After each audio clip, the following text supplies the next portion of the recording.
Je partais pour un long voyage.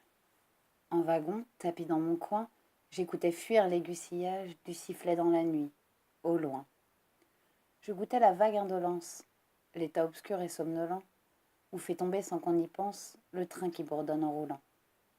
Et je ne m'apercevais guère, indifférent de bonne foi, qu'une jeune fille et sa mère faisaient route à côté de moi. Elles se parlaient à voix basse.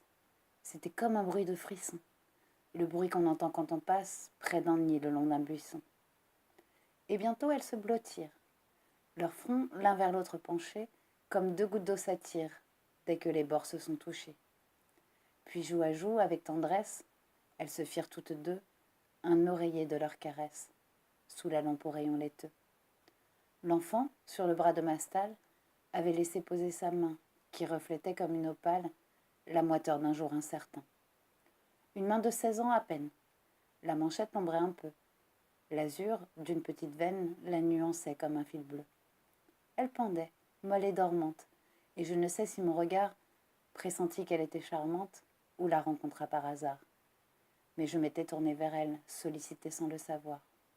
On dirait que la grâce appelle avant même qu'on l'ait pu voir. Heureux, me dis-je, le touriste, que cette main la guiderait. Et ce songe me rendait triste. Un vœu n'est clos que d'un regret. Cependant glissaient les campagnes sous les fougueux rouleaux de fer, et le profil noir des montagnes ondulait ainsi qu'une mer. Force étrange de la rencontre. Le cœur le moins prime sautier, d'un lambeau d'azur qui se montre, improvise un ciel tout entier. Une enfant d'or, une étrangère, dont la main paraît à demi, et ce peu d'elle me suggère un vœu d'un bonheur infini.